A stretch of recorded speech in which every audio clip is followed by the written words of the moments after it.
All right.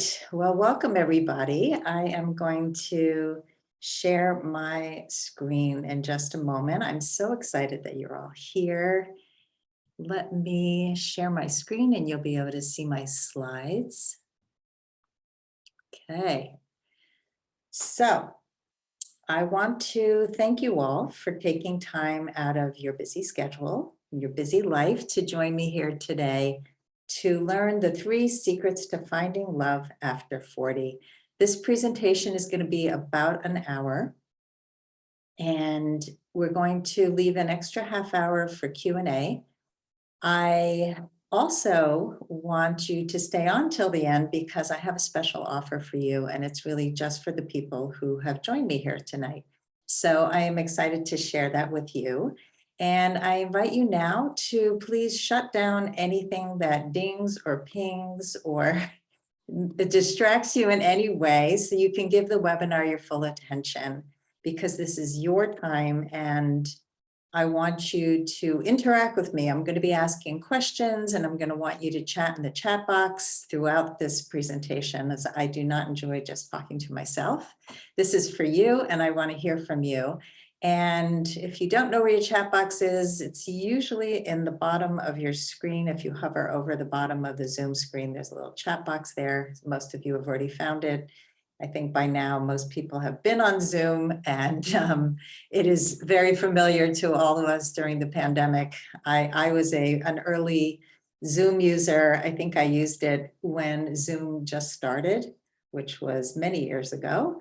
And it opened up my coaching practice so that I don't see people in person anymore. I see only people on Zoom. So I do all my courses on Zoom, my group coaching and my private coaching on Zoom. So I love Zoom, even though some people may not like it so much because it's taken us all away from in person. But I mean, in person is the best, but Zoom is the second best. That way I get to see people from all over, which is why I'm excited to see all of you tonight. And I'm going to be sharing a lot of information. So if you have a pen, pencil, paper, anything to write with, you can take some notes and you can apply what you're going to learn tonight immediately to your love life.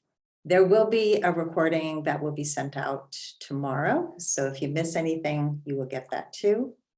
And let's get started. So Jamie Lee Curtis, we all know and love her, hopefully. She once said that I actually think there's an incredible amount of self-knowledge that comes with getting older. So I want you to type in the chat box if you agree, yes, no, as you get older, do you get wiser?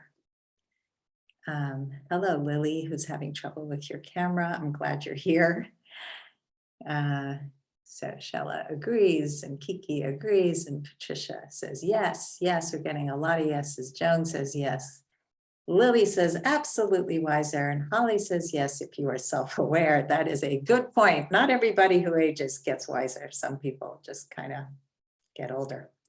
So I believe with age comes wisdom. And studies show that finding love after 40 is actually more satisfying than at any other stage in life.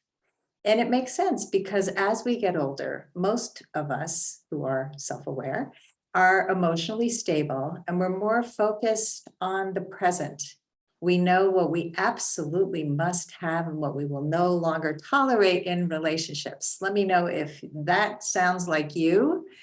Let me know in the chat box. I know for me, I don't even tolerate stuff in friends anymore. I have become very good with boundaries and with not tolerating behavior that doesn't work for me. So Tricia says absolutely, and so does Stella. We have a lot of yeses and absolutelys, and thank you for participating. It really helps me to know that you're out there and you're participating. And so what happens is when we partner later in life, it's no longer about building a family, like having children. It's no longer about building a fortune together. It's about sharing intimacy and adventures. We're two independent, mature people, hopefully. And that's the ideal. So if love after 40 is the promised land, How do we get there?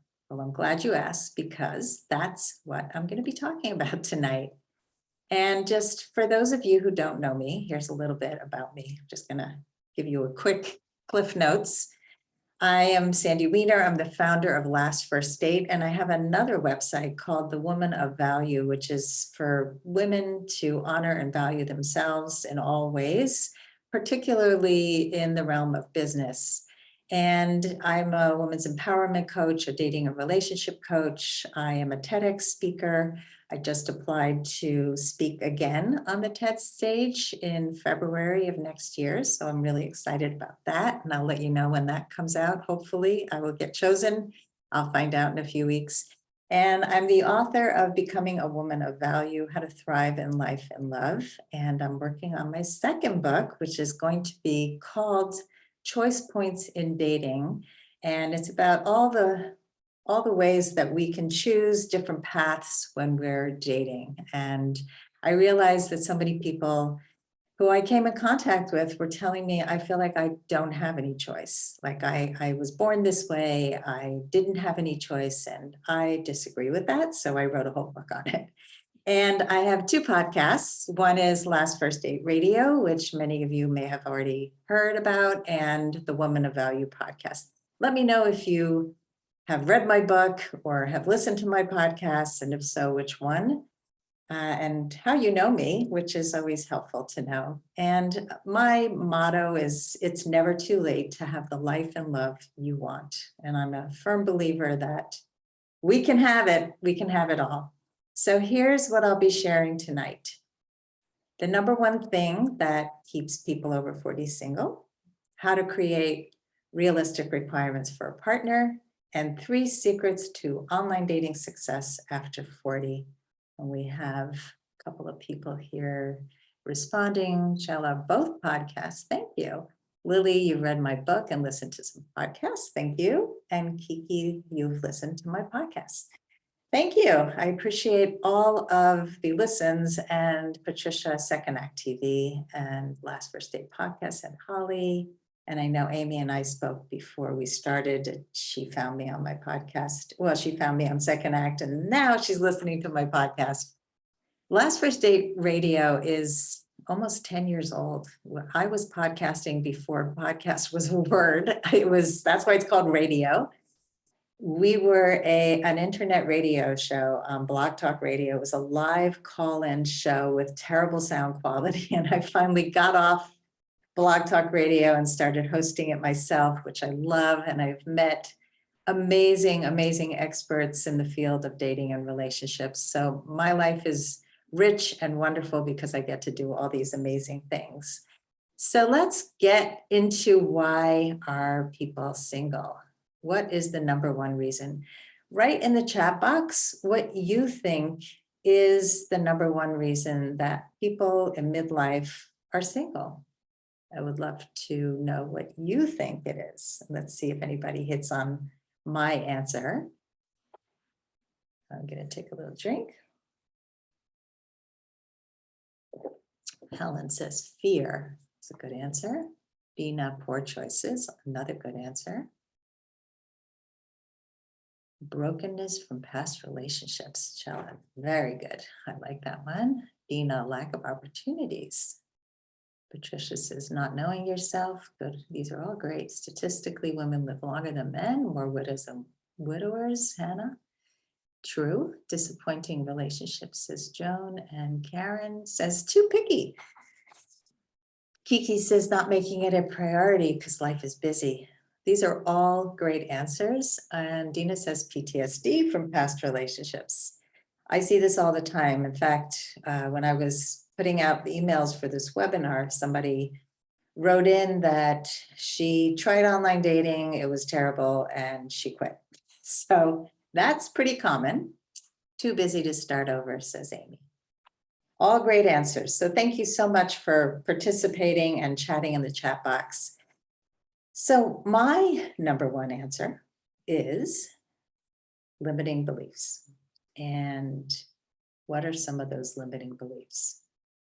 Belief number one is there are no good men. Anybody feel that way? There are no good men. Actually, there's a man who signed up for this. So if you're on this and you're listening, you may think there are no good women. So while it's true that statistically there are fewer men at this stage in life, as somebody just said about the widows and widowers, let me see who that was, Hannah, that the truth is that older men are more interested in deeper and more meaningful connections. And that goes a long way towards finding true love at this stage in life. There are good men. Some of them do lead by ego and want arm candy, but there are good men who really want partnership. And you've got to find those good men. So Amy says, hard to find somebody who's compatible. And Hannah says, the good men are there, but very hard to find. Yeah, you have to just find one, right? Anything worth finding is worth putting the effort in, right? I think you would feel that way if you were looking for a job or anything else in life. Belief number 2, older men only want younger women. Anybody else feel this way or have ever thought this belief? Let me know. And while you're typing, I'm going to share my feeling about this. That yes, there are some older men who want younger women. A lot of times when you look online, they'll have their age range will be much younger than they are. And that's fine. That's a nice dream. Everybody's allowed their fantasy, right? They may get that. They may not get that. They may not actually want that when they get that. That's not our problem. So the older men who want much younger women are not the men who you're going to probably want to date, because you want an equal, you want a partner. So while there are older men who want arm candy, who want somebody who's going to make them feel young, we want to date people who are going to be an equal partner, somebody who we can have intellectual conversation with, somebody who gets our references for when we listen to music and went to concerts and everything else that makes somebody connect.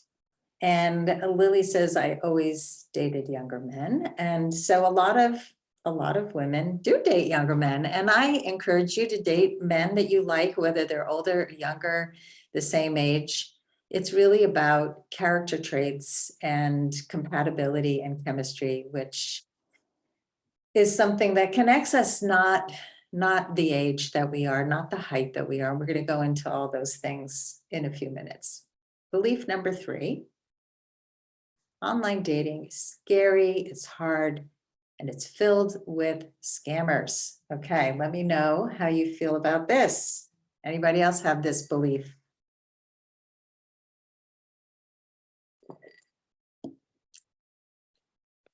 Anyone? Online dating, scary, hard, not worth it? I don't see anybody's responses yet. Oh, here's a couple. A lot of scammers, just have to learn to recognize them. Yes, that's true, Lily. And Karen says, true, some sites more than others. Hannah says, scammers are everywhere. Unfortunately, dating sites are no exception. Good, that's a good way to look at it. And Kiki says, while there are some scammers, that's not the norm. It's just exhausting. Yes, it is not the norm, right? You have to be cautious. Absolutely, Holly. You have to be cautious when you date online, offline, anywhere. And so, yes, there are scammers, and you can learn to recognize them right away by being wise about recognizing the sign of scammers. And when I first started dating after my divorce, I fell into the charm of a scammer for maybe a day, and something felt weird. And I remember this was many years ago, and I didn't know about Google image search. I was looking for his name and I was finding he looked legitimate, but his stories weren't lining up. And finally, my friend came over and she said, oh, there's this thing called Google image search. So I took his image, stuck it in the Google image search, and it popped up with this whole page on romance scammers and all the people he had scammed. And the letters were exactly the same. He had written the same thing to everyone. So I got out of that, and I have many articles written about this on my website if anybody's interested. but most people are not scammers. Online dating is scary to a lot of people, but that's because you may not be vetting people properly. And maybe you stop dating men who are only interested in sex or nurse or a purse, right? So we can judge too quickly. We can also not judge quickly enough. And these are all skills that I teach my private clients and also people who take my Find Love Online course, that you are, when you're aware of the red flags and you can recognize people quickly, you know what to do when that happens. So if you think about online dating as a giant mall that you're walking into, would you date everybody in that giant mall? No.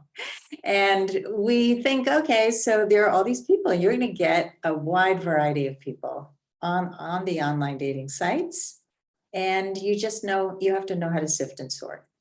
And a lifetime of love and loss has made many women very distrustful and unwilling to get back into dating, especially if you've been married a long time and you're afraid of what's out there. And I know I was petrified, like online dating was like this scary thing to go into.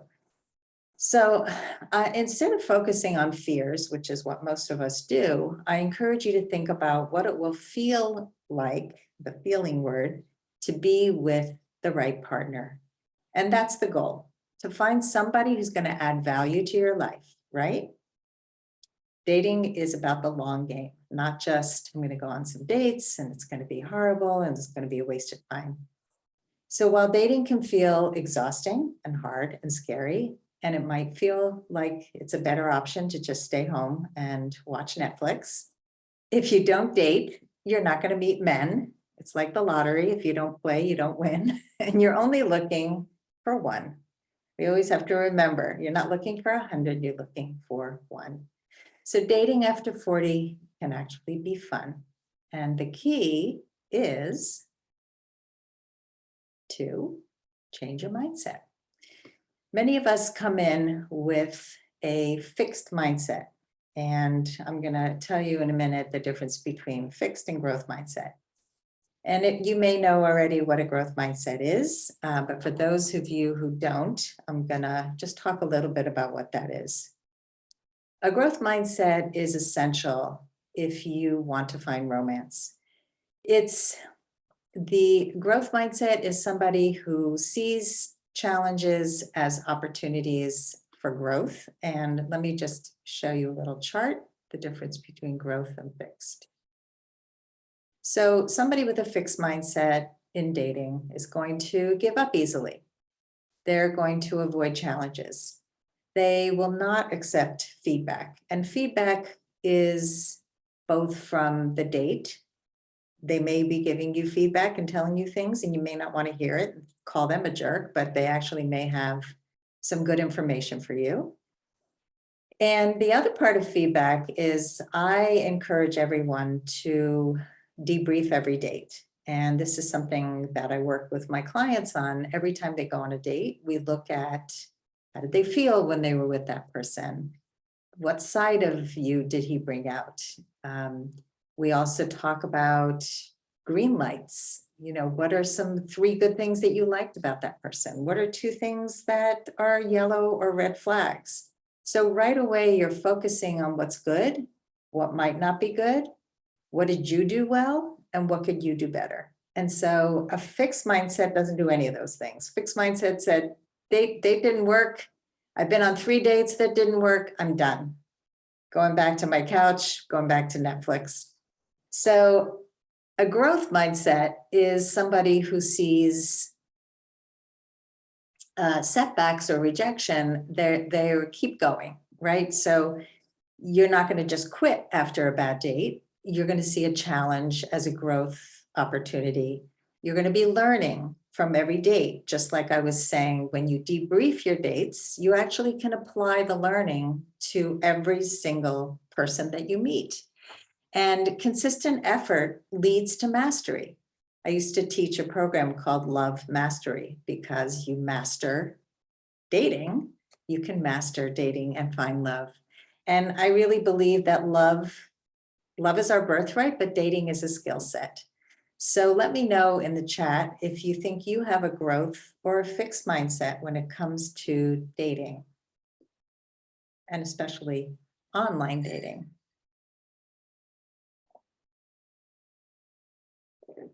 Lily has a growth mindset. Great. Holly's growth, Hannah's growth. Jill is Jillian, Helen, I guess fix, because I haven't tried it in years. Thank you for being honest. Not sure, it's been years for Jella. Growth mindset, says Patricia, but these are coming very fast. Naturally cautious, okay. Amy growth, Liz transitioning. Oh, Joan says more fixed than growth. Andrea growth, Kiki growth, learn about myself from every interaction. Beautiful. And Dina says he used to have a growth mindset, but fear has taken over. Okay, so we can get there, we can get back. And Karen says growth. All right, well, thank you for participating in the growth or fixed mindset part of this program. So here's how to view dating with a growth mindset versus a fixed mindset. So a growth mindset is seeing dating as an experience. That means I'm going to have an experience with a new person. I'm going to get dressed up. I'm going to meet a new person. A fixed mindset is he the one? If he's not the one, I am out. And that used to be me, I have to confess.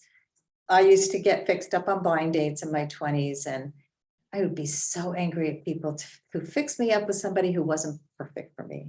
They didn't even know me. They thought they knew me. Who is this guy? He has nothing to do with me, and it's very easy to go into every date hoping this person is going to be the love of your life. And if you do that, you will be disappointed quite a bit and get burnt out. So go in with, I'm having an experience. I'm not going to feel instant connection, probably. Am I having fun? Am I meeting a new person? Did I have a good conversation? That was a date. Number 2 is seeing dating as an opportunity to make a new connection. So a growth mindset sees the opportunity in every date. Sometimes your date turns into a friend. Not everyone, and I really discourage you, if you don't like the person, don't say, hey, I think we'd be good friends. That's not true. But sometimes they are good friends. I've made some really good friends through the dating process when there wasn't a romantic connection and we both felt the same way and we laughed a lot together and enjoyed the same activities. We stayed friends. Sometimes it's a business connection. I met somebody once who taught improvisation classes, and I brought him up to teach for a professional organization that I belong to.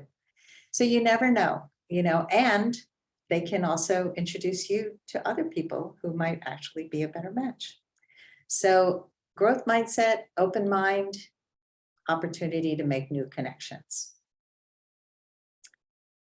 And every date is an opportunity to practice being open and vulnerable. Most of us struggle with really showing up authentically on dates. We bring our representative, we try to act perfect, we bring the beautiful made up side of us. We often don't share some of the deeper parts of us until we really get to know somebody well. The problem is dating is quick judgments, and we need to share more. Not everything, not share your whole laundry list of wounds in the past, but to share more of who you are.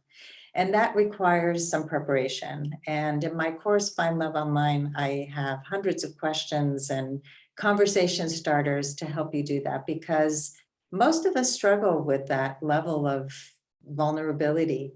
And being memorable means that you're sharing parts of your life that create conversations that are memorable, as opposed to what most people talk about, which is, what do you do? Where are you from? Not very interesting and not very memorable.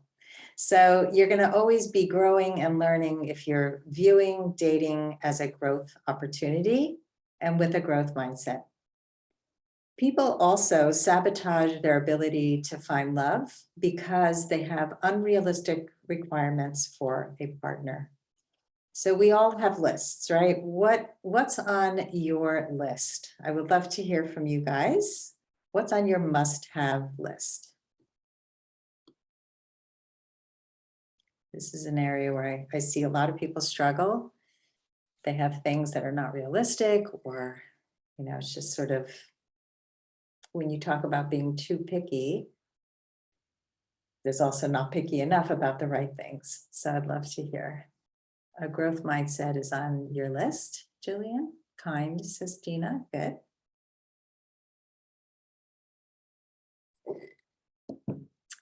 Anybody else? Anybody not have a list? Let's see, lots of things just came in. Lily, integrity. Kiki, intelligent, active, warm. Joanne, good sense of humor, financially stable. Financially stable, says Karen. Communicative and consistent, says Andrea. Good character, kind and intelligent, says Amy. Helen says sense of humor, integrity. Oops, just lost you. I'm missing a basic standard of good hygiene. Hannah says gets along with others, outgoing, open to meeting new people, gets along with his family. And we have, Patricia, there's so many coming in, thank you. Kindness, compassion, steady, character and integrity. Joan says conversant. Dina says willing to see others' perspective. Someone I can respect, says Jillian. Joan says politically liberal. And Denise says Christian, honest, sense of humor, family person. All right, those are all great. Sober and loves God, says John. All right, so thank you for sharing, everybody.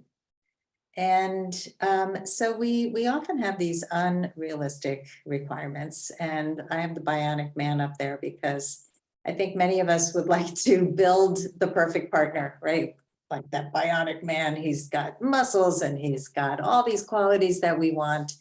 And I had a guy once read my profile and he said, you are never going to find somebody who meets your requirements. It's just too much. And all I had was like good communicator and somebody who's dealt with his baggage and is not bringing his past wounds to the new relation. They were all, to me, really good requirements that I am not going to take off my list, but some people just say you should just settle. And I don't think you should settle, but I think you want to have realistic requirements. So let's first talk about some unrealistic requirements. Owns a home. I've heard this from many women. He has to own a home. And why does he have to own a home? Because that would mean he's financially stable, which I saw a lot of people have written here. Now, owning a home doesn't indicate financial stability. It can mean that you've had a home for a long time. It could mean that you can't pay your mortgage. I mean, it can mean a lot of things. Having an apartment can mean that you put most of your money in retirement and you're paying rent, and then because you also want to be flexible and be able to move. Everybody has their own story and we can't put people in a box. So using requirements like owns a home can keep you single. 6 feet tall. And I don't want to go into this too much, but so many people have that tall requirement. And I want to say a few things about height. While it is really nice to have somebody who's taller than we are, and we feel protected, we feel that we can feel more feminine, whatever your reason is, even if you're tall, and I'll share a story in a minute, it doesn't really matter because height is not a character trait. And when people are horizontal, their height does not matter. So I am going to say that. And I will share that Annalena, who took my course, Find Love Online, she is close to 6 feet tall, and she always looked for men who were like 6'1" and over. So her requirements were pretty stringent when it came to height, when it came to age. She was not looking at men who were shorter. And after taking my course, she has a new profile, she had new pictures up, and she changed her height requirement, and she found the love of her life. She had been widowed, and her story is up on the page where the course is right now. And I also did a podcast episode with her because I love her story so much. She had been widowed about 7 years when she took my course, and it was in the middle of the pandemic and nothing was going well with dating. And she met this guy almost immediately after she took the course because she had been doing dating wrong. And he is a little shorter, he's younger, and they bought property together. They built a farm on this property, like a farmhouse that they're both moving into. It's a beautiful love story, and she would have missed him because of an inch or two. So please don't make height your must-have. Wealthy. And wealthy, again, is one of those things that we can look on paper and say, well, that person has a great job. But you know what? They may not be spending wisely. They may have a lot of money and be really stingy. So money alone is not an indicator of somebody who would make a good partner. Pays for everything. And, I don't know if any of you have ever expected men to pay for everything, but I think that we have to really open this up.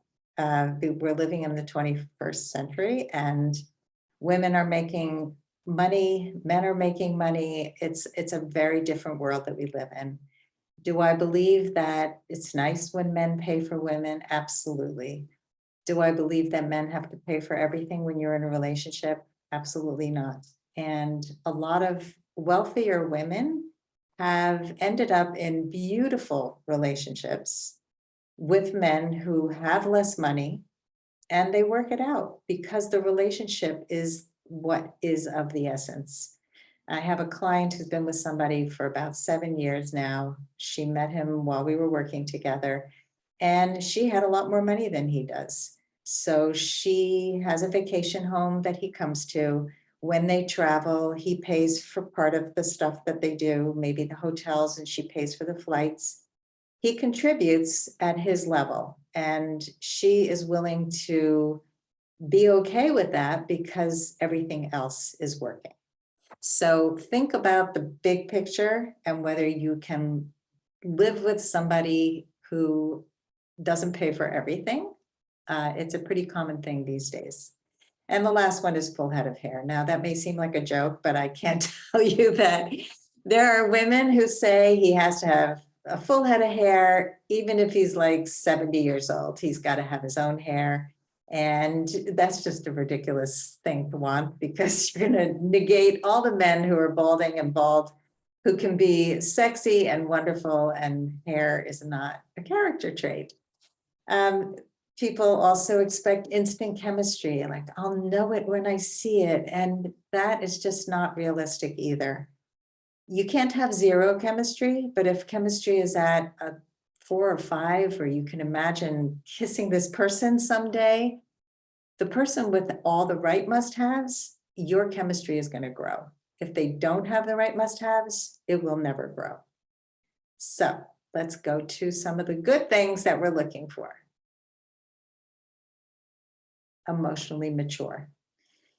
And when I say emotionally mature, I mean somebody who is not just self-centered. He knows how to communicate his feelings. He doesn't have to always be right. He can have conflict without shutting down. And I know that people do struggle with conflict, but he's open. He's open to hard conversations. That means that you can't just stay safe and stay away from anything that's hard. In a healthy relationship, you want to be with somebody who can talk about the hard stuff. He can be vulnerable with you.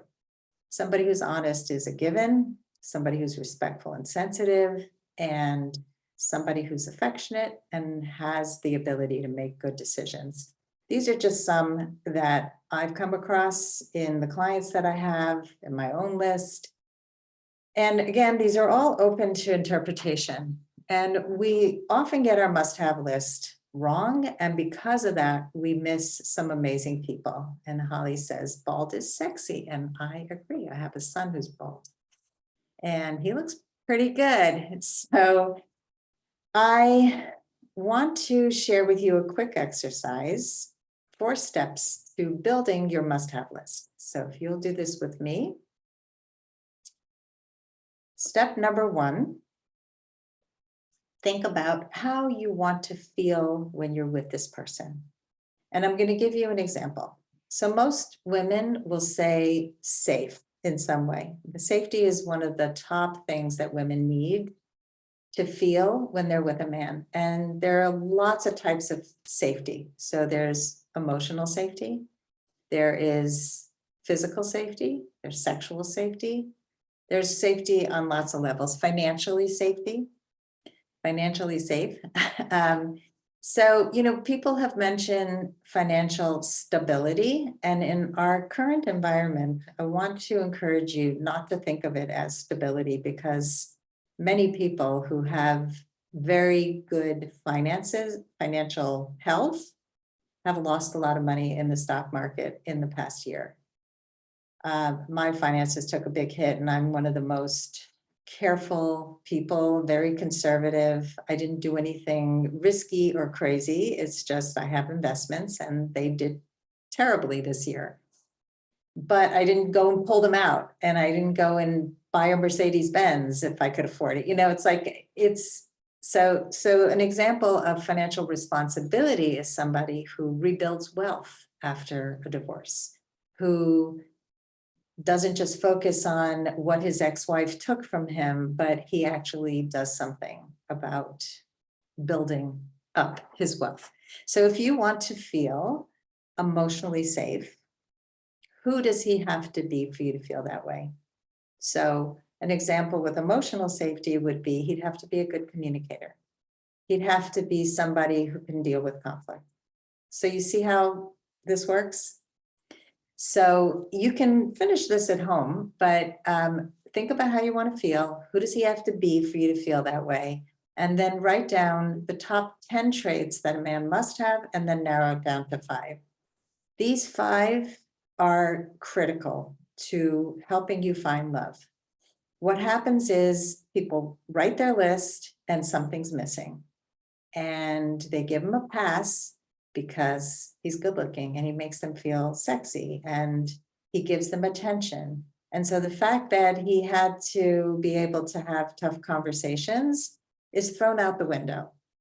Or the fact that he has to have a growth mindset is not so important anymore. And so, well, he is going to therapy, but nothing ever changed. And so these are really critical. And I'd love to hear if anybody has anything to share. If you did this and you have anything that you would add to your must-have list after this conversation, I'd love to see what you have to say.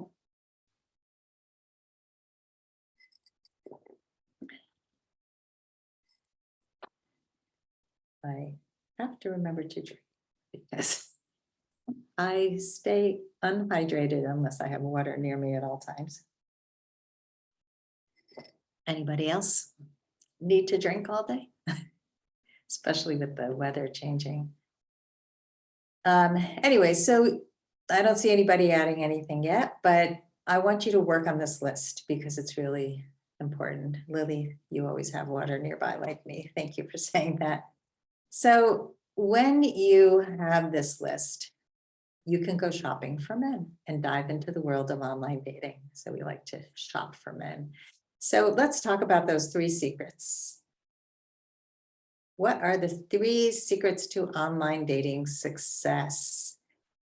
Online dating has become a tried and true method for meeting new people. And notice that I said meeting and not dating. And why did I say that? Because the dating sites are for introducing you to people you would not meet in real life. They're just introductions. The dating part is what has to happen after the introduction, and most people never get there. So think of dating sites as meeting sites. And it's easier than ever to browse through hundreds of profiles of single men in your area, people that you would never have met, but you have to know what you're doing to succeed. So here are the top 3 secrets. Secret number 1, there's no perfect dating site. I can't tell you how many people have asked me, what is the best dating site for women over 40, women over 50, women over 60?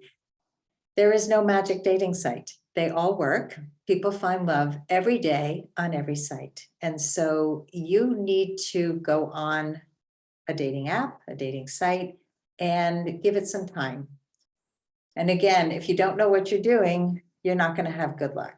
So go on, spend a few months on a dating site or a dating app, and make sure that you're consistently on it. I recommend that people go on for 15, 20 minutes a day, message 2 people a day, and get off. That's it. Otherwise, you burn out, and then you let go of all expectations and you do it again the next day until you've had a few people that you're chatting with, and then you get off the app, get onto a call, vet the person, get on a date. So Jody has to jump off. Yes, I'm so excited that you are going to be in the course. Thanks for coming tonight, Jody. So yes, there are lots of choices. I recommend that my clients go to Match.com because it has a huge database and it works for most of them. So Denise, I'll talk about vetting in a minute. And so Match.com, and then for an app, I usually recommend Bumble. But again, these all work. You just have to, figure out what in your area, what's going to work best. When I work with a client, I actually go online with them and we shop together for men, and I message with them and hold them accountable. So how do you vet? You vet by having your must-have and deal breaker list. We didn't go through the deal breakers here, but that's what I do in my courses and in my private coaching. And you see how consistent somebody is. You see if they have some of your must-have. You can't tell everything on a profile, and also don't judge a picture. There are so many men who post bad pictures and are really much better looking in person. So if you like somebody and it's a site where you can reach out to them, and I really recommend that women do that, and I'll talk about that in a minute, but you vet them by seeing, did they call you when they said they were going to call? Did they just stay on text when you said, I would like to get on a call? Did they plan that date that they said they were going to plan? You know, you're going to look for consistency. You're going to look for if their stories are lining up, you know, or how good of a listener are they? Are they talking only about themselves? Like if you're really paying attention in the beginning, you pick up more at the start than you will later on, because your brain is not yet focused on, on chemistry. And so once chemistry comes into play, very easy to get completely off track. So that is the short version of vetting. It's, if I work with you privately, there's a whole, we go through this and we see date after date, how we go through the dating debrief process, and we see, is this person, are you feeling anxious with this when you're not with this person? How a person is on the date, and then when you're not on the date is even more important, because you should feel good together and apart. And I see this is one of the biggest red flags in dating, is you don't feel good when you're not together. You start getting anxious, you start having trust issues because they're not communicating with you. So pay attention to those signs, and let's go to number 2. Post photos that attract. And there are wonderful single men out there. And we just established that there are, but you're looking at photos first. Photos are the most important part of your profile. Like you can write a beautiful profile essay, and most people don't do a good job about that either, but that's not something we're going to go into detail with tonight. It is something I teach, and in my course, we have a whole template for that, so you can write a new profile that actually works. But without great photos, you're going to probably be overlooked. And you can see in this picture, this woman's wearing red. Red really stands out. Red, purple, blues. Most people wear black in their photos. So you're going to stand out immediately if you're wearing color. If you take pictures outdoors with good lighting, you don't necessarily need professional photos, but you do want to have photos that tell a story. One of the biggest issues in dating online is this is a stranger. How do you start a conversation with a stranger? If they have a photo that tells a story, they're reading a book, they're riding a bike, you do things in your life. So I had a client take a picture of herself reading a book that she loves. People would ask her about it. You ride your bike, you're hiking in the woods, you're walking your dog. What do you love to do? Get pictures taken of you. I have a client who has young children and she plays ball with them in Central Park. So she just sent me some pictures that they just took with her throwing a football to her son. And her son is not in the picture. So I want to address that. I don't believe your children, if you have them, should be in pictures. They are not dating this person. And I don't think most kids would be happy to have their pictures up on a dating site with you. So I really believe that this is the time we're getting to know the other person and not their whole family. And so no group photos, no friend photos, just you. You know, if you've ever been online and you see somebody in a group, you're like, which one is he? I don't really know. It's like, where's Waldo, right? You've got to, oh, I think that's the one on the left. Too much work, people bounce off. So don't do that. And yes, I already mentioned wearing red, wear color. And I mean, professional photos are wonderful, but you don't necessarily have to have them if you have some great photos that you take with your camera. And the third secret is to make the first move. Do you make the first move in dating, or are you still dating like you did in your 20s when men chased and we always were taught men have to pursue us and we have to wait to see who's going to message us? This is one of the things that keeps people single. Anybody here wait for people to message them? Who's comfortable with making the first move? Let me know.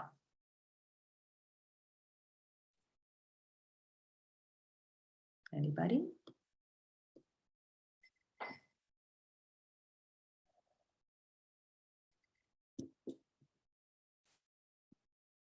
I'm not seeing any messages yet, but sometimes it takes a minute and then they all come in at once. Here we go. Comfortable making the first move, Holly, great. When I dated a few years ago, I always waited, says Lily. Have often sent the first message, as Joan, and Andrea says not for a date, but for a call, yes. Great, and Jillian says, I've not had luck when I make first move. And Karen says, I've always made the first move with every guy I end up dating. And Liz says, I will like a profile and send initial message. Great. And Kiki says, well, comfortable with first move. I do like to see reciprocated interest. That is important. And Chella says, I want to be pursued. So there's a way to be pursued and make the first move. And I'll talk about how that works. Comfortable sending first message, says Dina. Okay, thanks everyone. So if women have become so much more powerful at work and in all other parts of our lives, isn't it time for dating to evolve as well? As women, we are more than capable of seeking out what we want and who we want. And if we're strong and successful in the rest of our lives, then why not do the same when we're finding love? Why should we have to sit back and passively wait for men to choose us? And what happens when you wait is you get whatever falls into your net, which can be a lot of, hey, sexy, hi, beautiful. Oh my God, you're so cute. Write me now. Call me. Here's my number. These are not usually the top picks for you. These are just what falls into your net. And so imagine taking charge and also just thinking about the playing hard to get thing, because it's really outdated and it's grounded in bad science. According to science, testosterone levels are tied to gender roles, which have changed drastically over the last few decades. If testosterone levels are falling in men and rising in women, men are less inclined to be suitors than women today. So we need to stop playing hard to get. Also, that testosterone levels thing is really very, very helpful for us as we age, because men are much more equal to us in terms of emotions than they were when they were younger. It's something that I absolutely love about the older population, because these are men who really see the value in relationships. So the first move doesn't have to be big. It just requires what I call giving men a green light. And that means that when you're dating online, you send the first message. You tell him you like something in his profile, and that's it. You just like, I like that, you seem to like hiking. Me too. The last hike I did was fill in the blank. What about you? And then sign your name. A man who is interested in dating and likes your profile is going to be flattered that you chose to message him, and he will take it from there if he's interested. And then I suggest that after a few texts, you probably are going to want to get off. I'm really a big believer in no pen pals and getting off text if you find that there is an interest. Now, some of the apps and dating sites have the ability to talk directly from the app. You don't even need to share your number. Bumble has that option. I know Match has it. I think you have to pay a little extra to have that. But you can also give out a Google Voice number. If you're here in the United States, you can look up how to do a Google Voice. In my course, I teach you how to protect yourself. You want to be able to block somebody if it doesn't work out, or if they become, not if it doesn't work out, but if they become abusive in any way, you want to be able to block them. So having a Google Voice number keeps your information private until you're ready to share it. So he won't know your last name, he won't know your address, he won't know anything that's connected to your other phone number, your regular phone number. And you could just Google how to find one if you don't have one yet. But you're just giving somebody the idea that I'm interested in getting to know you. And so after a few messages, you're going to want to get off text and say, hey, do you want to continue this conversation on the phone? And you see what he says. You don't just go, here's my number. So if you want to be pursued, this is a way to be pursued. You're giving him the green light to ask for your number or to share his number. And if you feel more comfortable having men call you, then you can let a man know, I'm a little old fashioned. I really like when a man calls. And again, if you want a man to plan the date, first of all, have your calendar out during that phone call. If you like the conversation and you want to meet, say, hey, this is great. Do you want to get together? And how about we pick a date now? Because my calendar gets really full and I'd love to see you soon.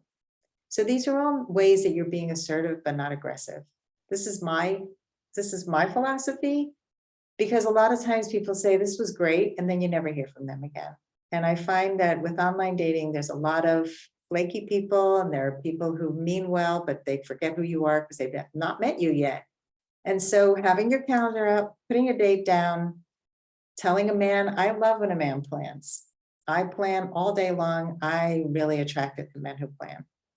You're telling men how you feel, what you want, what you need. So let me know if any of those tips were helpful. And if you can see now that you can be pursued, you can have a man show interest, and consistent interest is important. You don't want to do all the work. You know, a lot of women complain that men just sit back and women work too hard. And they work too hard because they're not asking for help. They're doing too much. They're not saying what they want. And it's something I had to learn. I mean, I was terrible at this when I got divorced. I had to learn all of these skills because I messed this up most of my life. So it's a game changer when you can be a good communicator. And I have to say that all of my private clients who work with me have said that the men that they ended up with were like shocked that they were so happy with the level of communication that these women had, because they were so used to having to read minds and try to figure out what the woman wanted. And these women had boundaries and they spoke up early on, and they ended up with great men because they were able to see how the men responded to boundaries. So Kiki says, I find that most men ask you to do all the work, even when they ask you out. They ask you what you want to do, where you want to meet. Yes, and so there's many ways to look at this, right? So let's take fixed mindset, growth mindset. Fixed mindset would be men make you do all the work. They don't want to do any of the work. So they're so lazy. They just want women to plan everything. Growth mindset would be men are asking you what you want to do because they want to make you happy. And they have been rejected in the past. You have to remember that traditionally men have made all first moves for everything their whole lives. They have made the first kiss, first sex, first a proposal, everything. And how many times did they get rejected? They ask women on a date and the woman says no. So they're saying, please help me out here, right? So if we look at this with a growth mindset and we think, okay, we're going to make this easy for them. Thank you so much for checking in with me. Thank you for asking. Here are 3 types of restaurants that I love. I would love for you to pick, right? So you're being really clear, but you're giving them choices. Just like if you had a toddler and you were going to put out 3 outfits for them to choose, right? It's just making it easier. So I'm getting some nice comments here. Dina says, Sandy, the ideas you just recommend resonate for me. Good. I am so glad. Karen says, exactly. I love when I get to choose. Okay, good. And Kiki says, makes sense. Yeah, I mean, a lot of these things feel intuitive, but we don't really think about them. And so one of the things I love to do is to make the obvious less hidden, because this is mostly common sense, but it's not so common. We really don't think about love and dating in the same way that we think about going for a job interview, which we would research for. We would come prepared. We would bring stories to an interview and have a good resume. But for online dating, we have no idea what to write in a resume. It's not a resume. It's not about work. It's about who we are as a person. And it's really hard to write about ourselves and to talk about ourselves. Maybe you're introverted and you're quiet and you don't want to talk about yourself a lot. But if you don't do it, people won't get to know you. And so you can miss amazing opportunities by not sharing just a little bit more of who you really are underneath and those layers, the onion, peeling the onion so that people get to know you faster and you get to decide, do I want to keep seeing this person? So as you can see, there are many ways to meet people online after 40. There are better ways than most people use. And it simply takes a shift in mindset and the right skills. And it's about staying focused and consistent on your path to find love, even when you're frustrated and disheartened. You won't find him sitting on your couch, like I said. He is out there, and it's just a matter of time, energy, the right skills, and consistent effort.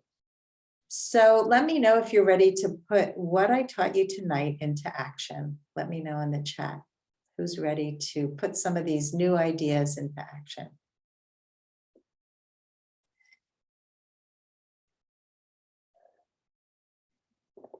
And if you can be specific about what you're taking away, what you want to put into action, what are you going to change, that would be helpful to see.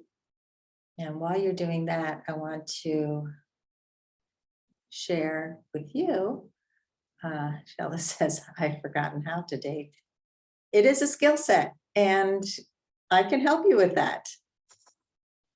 Yeah, dating, and when I first started after my divorce, I was petrified and I was hoping to be chosen, and I would be afraid that my pictures didn't look like me and that men were going to judge me immediately and that I didn't look the same as I did when I was 20. And so I was going to be too old and I had gained some weight. So I'm going to be too fat. I mean, we're so hard on ourselves. And when you come in with confidence and you have the skills to date better, you enjoy the process and it's just so much more pleasant and fun. And that's just, I need photos, says Lily, before I can put up a profile. Yes, you do. And there are some guidelines that I share in my course on which photos to post and which not to post. Kiki says, I like your suggestions about staying focused and consistent, 15 minutes a day, 2 messages. Thank you. And it says, good insights. I want to broaden my options, go on a date without worrying about whether or not I would want to marry the person.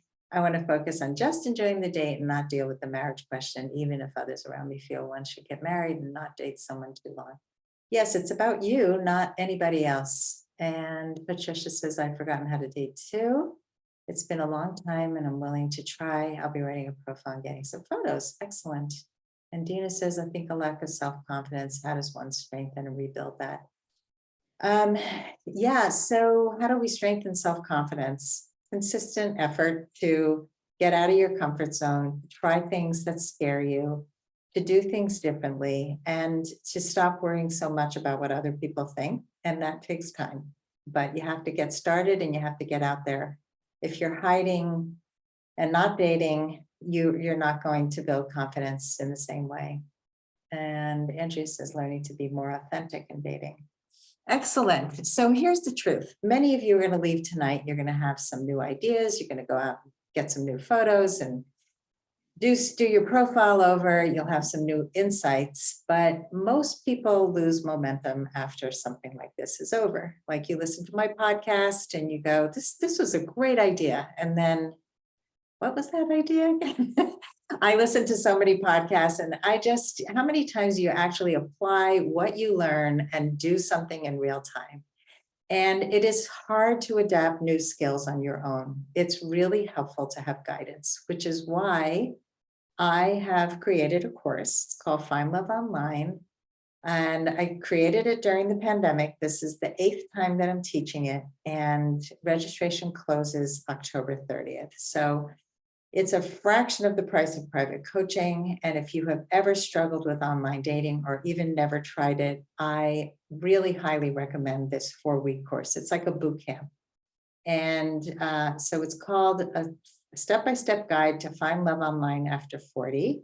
And in addition to 4 live sessions, there's an incredible workbook that takes you through every single step of online dating. It's like a book in itself. There's templates for everything, how to write messages, how to have conversations with people, how to make dating so much easier. And you're going to get a new profile. You're going to refine that must-have and deal breaker list. You're going to, I think I have a slide. Yes, you're going to create a new and improved profile, both for a dating site and a dating app. And you're going to take photos that attract the right men. And I have a private Facebook group for each course. And so you post your photos and you post your profiles and I give you feedback. And one person gets chosen who gets their stuff up online on a new dating site. And I go into their dating site and I show people how she's going to search and how she's going to message men. I do it with her just like I do for private clients. I teach you how to message. I give you scripts. I help you get off text, all the things that we talked about tonight. You're going to learn boundaries. You're going to get tons of questions to ask on dates. And you'll have an online dating success plan to help you find love online. The course has some bonuses, and the special bonus that I want to offer all of you for being here tonight is there were only 5 bonuses that I'm now going to increase to 10, that the first 5 are already gone. So these are half-hour sessions with me. It's a laser session worth $300 where you can talk about a private matter that you have, any kind of relationship or dating issue. So it's an extra bonus of $300. And so the URL is up there. Online dating course, lastfirstdate.com online dating course. These are kept small, by the way. I don't have large courses, so everybody gets private attention. And it's filling up. So if you want to do this, I don't know when I'll be offering it again. I'm going to stop sharing my slides and I'm going to open for comments and questions. And you can actually unmute yourself if you have any questions for me or any comments that you would like to make. And I'll put the link in the chat as well. If you have a question, you can use the little raise hand thing, which is, or you can just unmute yourself. Oh, okay, yeah, let me explain the days and times of the course. I will do that. Here, let me share this with you. Okay, so it's Wednesday evenings, November 2nd, 9, 16, 30, 22, 2022. We're skipping the week of Thanksgiving here in the United States, and it's 7 to 8:30 p.m. Eastern. The sessions are all recorded. We actually had somebody sign up because she wanted to take it and wasn't available any of those dates, but said she wanted this course so badly, she signed up anyway. And you're going to be part of the Facebook group if you're here. So even if you can't make some of them, they're recorded. These are the prices. So it's either one single discounted payment or 3 easy monthly payments. So I kept the price the same. I haven't raised it. There's some great testimonials here. And here's all about what's in the course, and there's other valuable bonuses. There's a great thing from my friend, an image consultant, Scarlett DeBeese. She is wonderful. She teaches you how to look your best on camera. You get the free private coaching session with me. So those are added. Nobody else got this offer after the first 5. And you have the private Facebook group forum. So what else? What about which websites? What do you mean by that, Helen? You know, do you recommend a particular website, or it depends on the person? It depends on your location. It depends on the person. It depends on your age. And like I said earlier, I usually recommend Match.com for most people because it's a paid site with a huge database. So I like it better than a lot of the sites that are for older people. If you're, silver singles, all those things that a lot of people over 50 go on. I find even with like Christian websites and Jewish websites, a lot of people on there are not Jewish or Christian. I had a client who was Christian who wanted a man who was observant and went to church. And we really got down to the basics, like what was important about that to her. And it really, because all the men she was meeting on this site were like either not at all religious, or like fanatic on the other end, and not at all a good match for her. And so we just distilled it down to, what are the values that you're looking for? Can you be with somebody who's spiritual, who believes in God, has a similar worldview, but maybe doesn't go to church, so you have to really kind of distill it down, and you can find people like that on other websites. And so she found her match on Match.com, not on Christian Mingle or whatever she was on. So it's really, again, it's not like there's no one answer.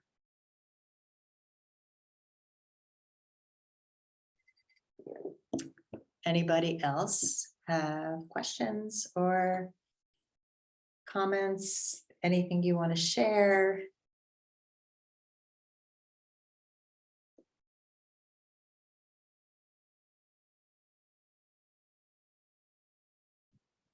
Anybody? So if anybody also wants to share some key takeaways from tonight, that would be great. And I just want to mention one thing. I was thinking the Our Time site, because it strikes me that men who are not looking for teeny boppers, blondes, models that might be a little bit more mature, it seems to me that might, they're older and they might be more mature. That's why I thought that might be better than like a Match.com. so they might be, but a lot of the same people are on Match.com. So that's why I recommend most of my clients go on there. But I've had clients who were on Zeus and clients who are on eHarmony, all different dating sites. And like I said, people find love everywhere all the time. Even Tinder, that gets a bad rap, people find love on there too. It has more to do with how you're dating than where you're dating. So if you're doing it successfully, you're going to have a much better chance. And I'm telling you that people I work with have been online for a long time and have had no success. And then they get online and they find an amazing person. In the last year, I can't tell you how many people have found their match. I have one client who was told by her therapist that because she's not attracted to anybody she was meeting, the therapist said, well, maybe you're just asexual. I think you should just accept it. She was like, I'm not asexual. So we got on a call together and I said, I'm not hearing any asexuality here. And it turned out she was writing men off too quickly. She was expecting instant chemistry. She met a guy who she would not have given a second date to had we not worked together. And he just moved in.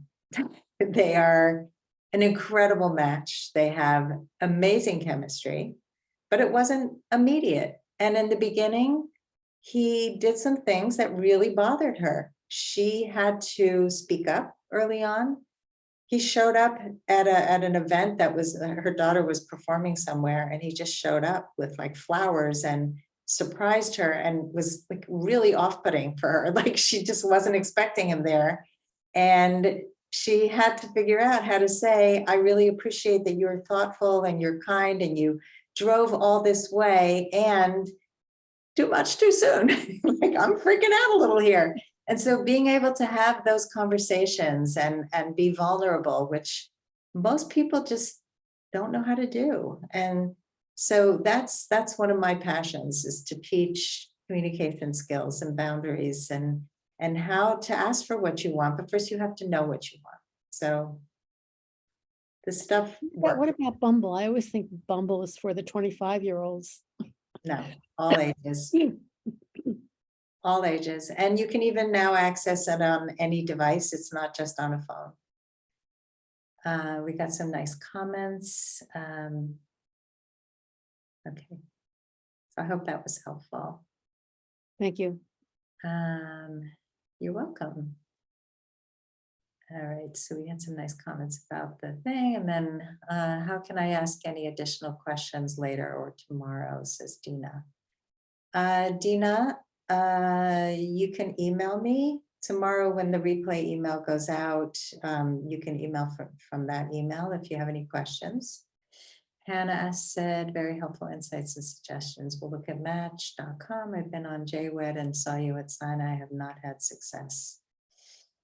Yeah, so sometimes it's the site and sometimes it's how you're dating. Ruth Ann says, thank you, Sandy, for your time. I listen to your podcast often. Oh, thank you, Ruth Ann. Pam says, what if you live in a rural area and at least 200 miles from a big city? That's a big question that I get asked a lot too. People find love everywhere. And I know that some people do long distance. So if you do live far from people, I would recommend doing FaceTime or Zoom dates until you can meet so you can get a sense of chemistry. I have known people who have found love across countries. There was one woman, this is one of my favorite stories. She lived in Greenwich, Connecticut and was on Match.com and had not been having luck. And so she was about to get off Match and her friend was looking over her shoulder. She said, yeah, it's a cute guy over there. Why don't you message him? He's from Greenwich too. So she messages him and she says, I think you're really cute. I don't know what she said to him. And it turned out he was from Greenwich, England. And she said, well, I just want you to know that this woman across the pond thinks you're adorable. And he flew over to Greenwich, Connecticut. They got to know each other and they ended up in a relationship. So crazy stories happen. If you limit yourself with a fixed mindset and think, I can only meet people within a very short distance, I will never drive, I will never do this, I will never do that, you're going to keep yourself stuck. So you want to open your preferences as wide as possible when it comes to things that are negotiable and keep those non-negotiables tight. Never give those up. And people usually do the backwards.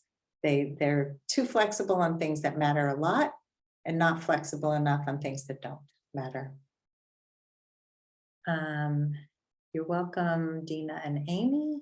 Andrea says a lot of the same men on multiple sites match us plenty of older men. Yes, they do. Marcy says, thank you, Sandy. Very helpful recommendations. Thank you, Marcy. Have people met older Jewish Orthodox men on Match? Yes, but if orthodoxy is important to you, Dina, then you may want to stick with Saw You at Sinai and I don't know, JWed. There's a whole bunch of Jewish apps now that were never around before. And you're welcome, Karen. And Dina says, does your methodology differ when one dates via blind dating setups? No, I don't think so. The same principles apply whether you're getting set up or blind date is a setup basically. And Pam says, good idea about Zoom or FaceTime. Love the Greenwich, England story. Thank you. I have lots of stories. I've been doing this for 14 years. I can't even believe it. So let's make your love story the next one. I hope that you all had a good session tonight. I really appreciate you staying on and being with me tonight and join the course. It's going to close soon and I don't know when I'm offering it again. I'm offering a boundaries course in January and my communications course I'm going to offer again. So thank you. If you want to be part of this, I really recommend you sign up as soon as possible and all the best of luck to everybody. Thank you so much for being here tonight. Have a great night. Thank you so much.